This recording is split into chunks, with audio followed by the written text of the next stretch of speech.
Microsoft has a really powerful feature that you can utilize in your Azure Microsoft 365 environment to help protect your Office 365 documents, as well as email, as well as Teams, all that. It's called Microsoft Defender for Office 365. Now, I'd also like to point out that there's an older name for this. This was called ATP. So this is formerly known as ATP, Advanced Threat Protection. So just kind of a warning if you're reading some older documentation, and there's still even some areas of the portals themselves that can sometimes refer to this older name, Advanced Threat Protection. Okay, so just kind of a forewarning on that.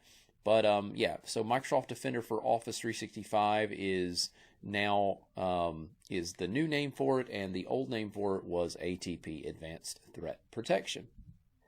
So what is Microsoft Defender for Office 365? So this is a feature that is, the main goal is to try to protect against different threats, various threats, some of the most common types of threats that somehow can make their way into your organization. Originally, this was just geared towards email, and so that I guess you would say that at its core, that was the original plan for it back originally when it was initially ATP when it first came out. And the main thing they're trying to look out for here is the types of attacks that hackers will pull via email, which involves things like sending attachments that have malware, some kind of a attachment file, virus, worm, whatever, inside your email. Another thing, of course, would be when you receive links, like phishing links, in which a hacker might send an email and try to trick you into clicking a link, right?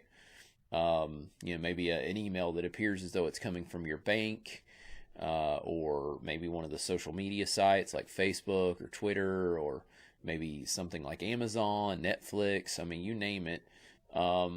There's been phishing emails created for everything under the sun, it seems like these days.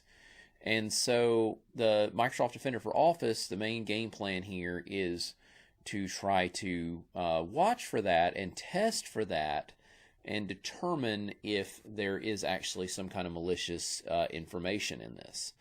Okay, now the other thing of note here is this is more than just email now.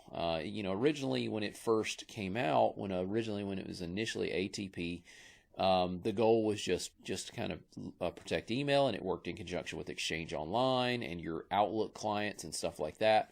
But now it's actually gone to a whole new level because it can work with other products, and I'll take a look at that here in just a minute. So it's more than just email, I guess, is where I'm going with that. All right.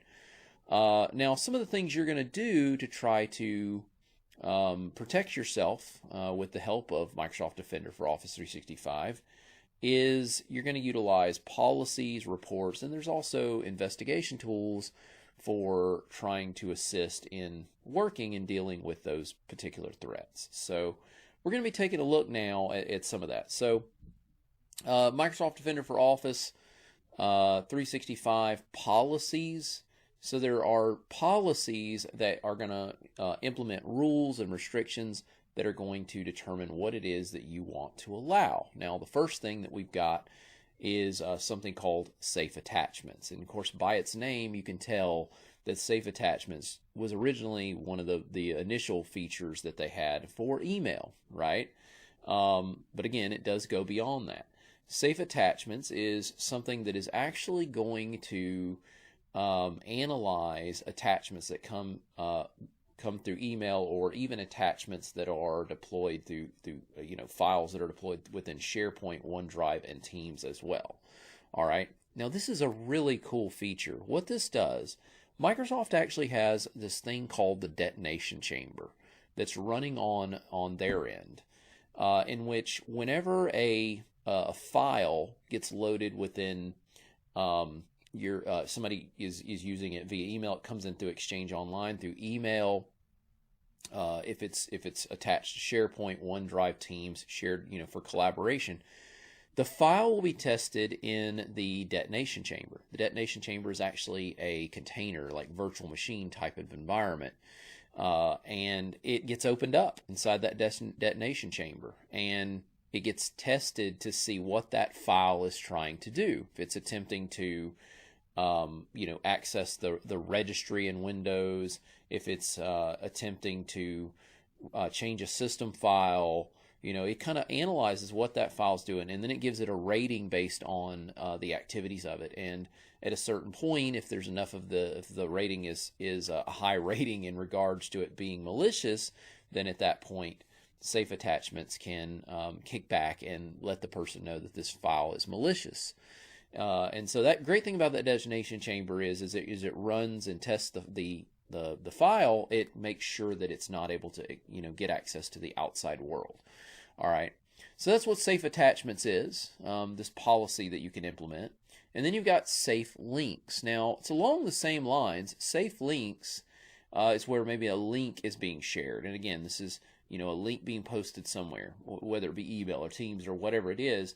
The email is being shared. Same kind of thing. Your Microsoft 365 and Azure services is going to test that link. If the link leads to code and it is going to be code needs to be executed, or if it leads to a file and it needs to be executed, then it's going to happen in the detonation chamber that I just mentioned. Okay, so again, it's going to test that all out. It's going to verify that it is not malicious. Give it a rating. If everything is okay, it's going to send it on its merry way.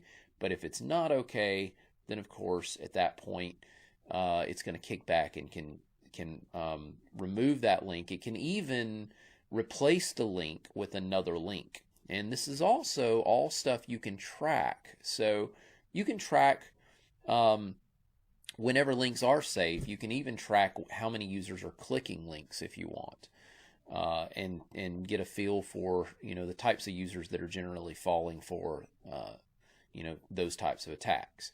And that's actually where the anti-phishing protection is right there, is that we can analyze emails and things like that as they come in, and the links and the attachments, and we can verify that there's not like a phishing attack going on where a hacker is making it look like an email or something's coming from your bank or whatever it is to try to lure you into clicking it so that they might be able to steal your credentials or trick you into installing something malicious. Ultimately, though, the goal here is to prevent this type of attack and allow us to put policies in place that can not only try to stop it, but also detect it, alert us, and try to educate us on what we can do to prevent more of this in the future.